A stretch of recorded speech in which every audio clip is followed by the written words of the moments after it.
Hey guys, welcome back to my channel. Today we'll be doing, you guessed it, more cooking.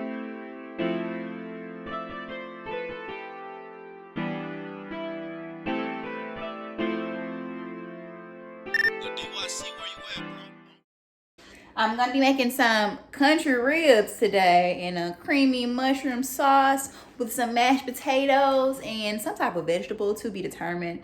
I'm not really sure. I'm thinking green beans, but we'll see. So if you want to see how I make this dish, stay tuned.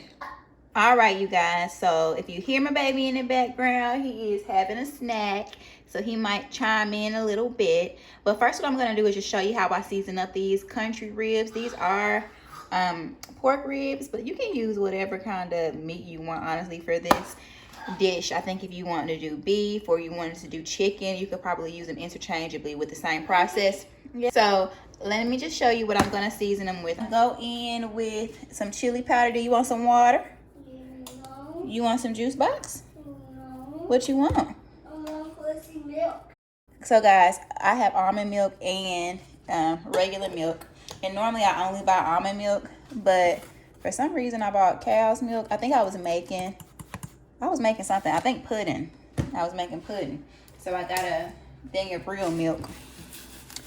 And so I'm not too picky about what types of milk he eats, but I mean drinks, but I just typically buy almond milk.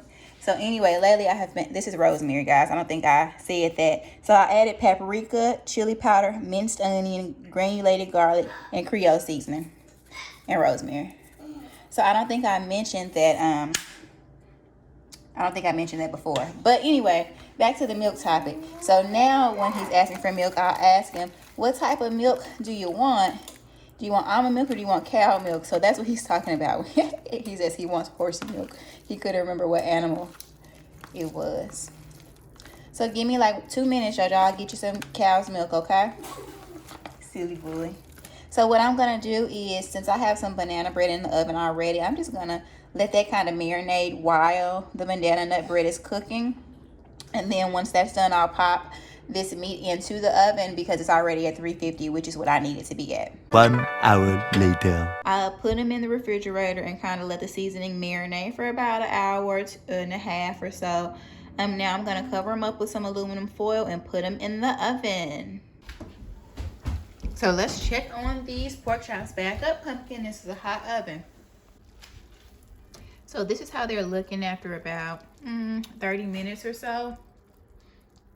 Gonna kind of poke at it a little to see how it's cooking. I want to flip them over as well so that we can get both sides juicy. I gotta put the camera down and do this because I need both of my hands. But I will flip them over on the other side and let them cook for probably about 15 or 20 more minutes, and then I'll go ahead and put the cream of mushroom and soup and mushrooms on there. All right, guys, so at this point, the country ribs are just about done. So I have some cream of mushroom soup here that I'm gonna like add. It's real thick though, so I'm gonna break it up with the, break it up with this fork a little bit, just so I can get it on there. So at this point, the things are just about finished cooking. So I'm just gonna add some cream of mushroom soup to them. I thought I was gonna need 2, but I think I'm just gonna go ahead and just use 1 because I'm sure the soup will kind of marry with the juices that are already in there. So I'm gonna cover, it looks pretty disgusting, but I'm gonna cover all of the country ribs with the soup.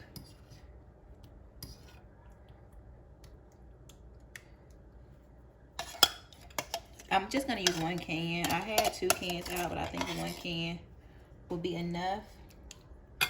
Then I'm gonna go in with the can of mushrooms. I actually have rinsed the mushrooms off, so the stuff falling off of them is actually water. So do that. I'm gonna finish it off with some parsley.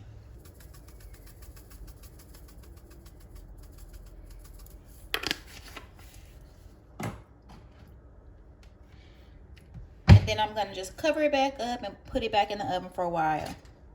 So after about 10 or 15 minutes in the oven, this is what it's looking like.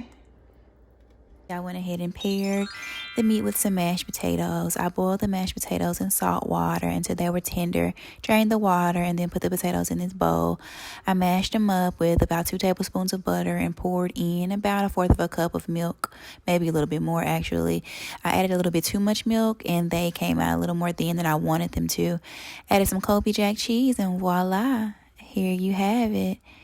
Big shout out to my mommy who actually suggested this recipe, and it turned out pretty good if I must say so myself. Don't forget to like, comment, and subscribe. Hit that bell for notifications so that you know exactly when we post videos. Until next time, toodles.